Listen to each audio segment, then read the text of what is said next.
नमस्ते दोस्तों, मैं रेनू आपके अपने channel easy recipe with Renu में आपका स्वागत करती हूँ।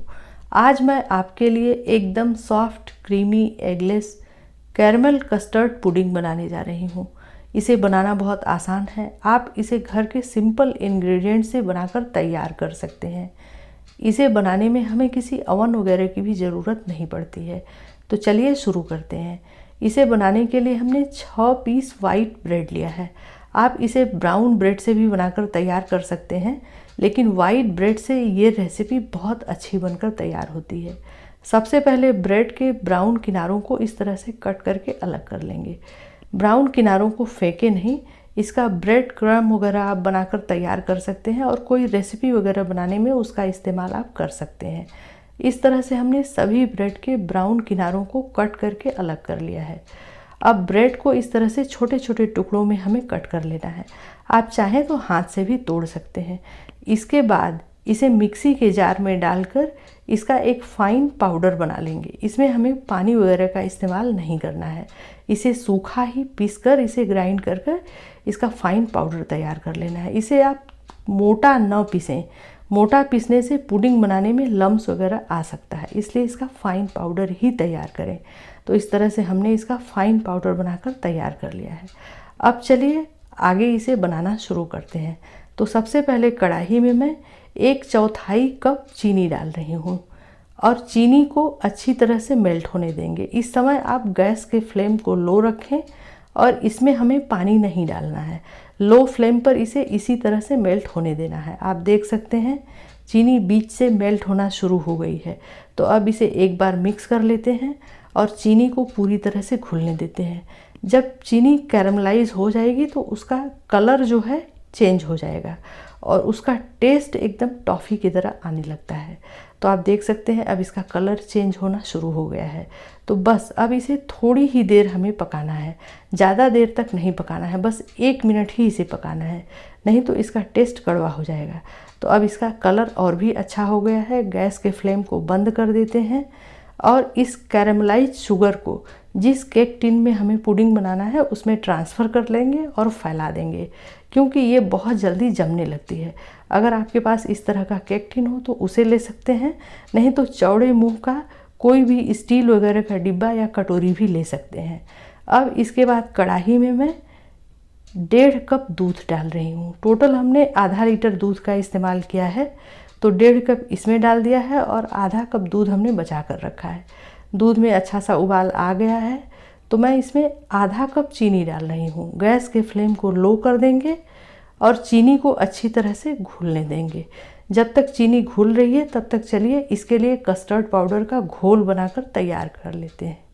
तो जो हमने आधा कप दूध बचा कर रखा था उसे मैं यहाँ पर ले रही हूँ।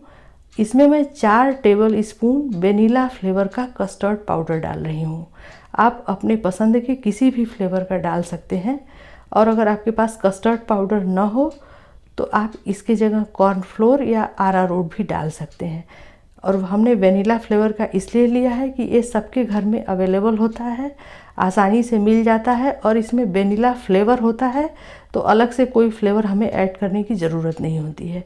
अब इस कस्टर्ड पाउडर के घोल को थोड़ा थोड़ा करके दूध में डालेंगे और मिक्स करते जाएंगे। इस समय पर गैस के फ्लेम को एकदम लो रखें, थोड़ा थोड़ा करके डालते जाएं और मिक्स करते जाएं। अब इसके बाद इसे हमें लो फ्लेम पर 2 से 3 मिनट तक पका लेना है। तो हमने इसे लो फ्लेम पर 2 से 3 मिनट तक पकाकर भी तैयार कर लिया है। अब जो हमने ब्रेड का पाउडर बनाकर तैयार किया है इसे थोड़ा थोड़ा करके डालेंगे, 2-2 चम्मच करके डालेंगे और मिक्स करते जाएंगे। एक बार में पूरा न डालें, नहीं तो लम्स आ सकता है, फिर आपकी पुडिंग अच्छी नहीं बनेगी। तो थोड़ा थोड़ा करके डालते जाएं, मिक्स करते जाएं और गैस के फ्लेम को लो रखें। तो हमने पहले वाला मिक्स कर लिया है तो फिर से 2 चम्मच मैं डाल देती हूँ। इसे भी अच्छी तरह से मिक्स कर लूँगी। इस तरह से थोड़ा थोड़ा करके पूरा ब्रेड का पाउडर इसमें डाल देंगे और मिक्स कर लेंगे। तो हमने पूरे ब्रेड के पाउडर को इसमें डाल दिया है और अच्छी तरह से मिक्स कर लिया है। आप देख सकते हैं इसमें कोई लम्स नहीं है और इसकी कंसिस्टेंसी आप देख लीजिए। तो अब ये पूरी तरह से तैयार हो गया है। जिस केक टिन में हमने कैरमलाइज शुगर डाला था उसी में अब इस ब्रेड पुडिंग के मिक्सचर को भी डाल देंगे और इसे हमें अच्छी तरह से सेट कर लेना है, सब तरफ से इसे हमें बराबर कर लेना है। तो हमने पूरे मिक्सचर को इस केक टिन में, जिसमें कि हमने कैरमलाइज शुगर डाला था, डाल दिया है और इसे अच्छी तरह से बराबर भी कर लिया है। अब इसके ऊपर एक फॉइल पेपर रखकर इसे कवर कर लेंगे, क्योंकि आगे हमें इसे स्टीम करना है। इसके ऊपर स्टीम, भाप गिरे नहीं, इसलिए हमें इसे अच्छी तरह से कवर कर लेना है। आप चाहें तो किसी प्लेट वगैरह से ढक कर भी इसे कवर कर सकते हैं। इधर हमने कढ़ाई में पहले से ही पानी गर्म होने के लिए रख दिया था। पानी गर्म हो गया है, उसमें इस तरह से एक स्टैंड डाल देंगे। अगर आपके पास स्टैंड ना हो तो कोई कटोरी वगैरह भी डाल सकते हैं। फिर इस पुडिंग का जो केक टिन है, इसे भी इसमें डाल देंगे और इसे ढक करके गैस के फ्लेम को मीडियम टू लो रखते हुए इसे हमें 30 से 35 मिनट तक स्टीम कर लेना है। बीच में आप पानी को चेक कर लें, अगर पानी ख़त्म हो गया हो तो फिर से थोड़ा सा पानी ऐड कर सकते हैं। अब 30 से 35 मिनट हो गए हैं, चलिए ढक्कन हटाकर चेक कर लेते हैं। तो अब इसके फॉइल पेपर को भी हटा लेते हैं और पुडिंग को देख लेते हैं।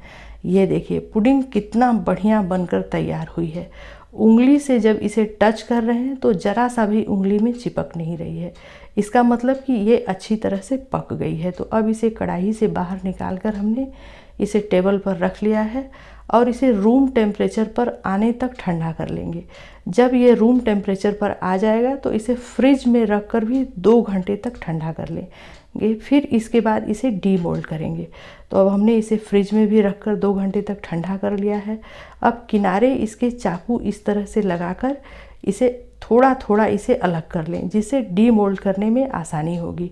डीमोल्ड करने से पहले एक इस तरह का प्लेट ले लें और इसे इस केक टिन के ऊपर इस तरह से उल्टा करके रख दें।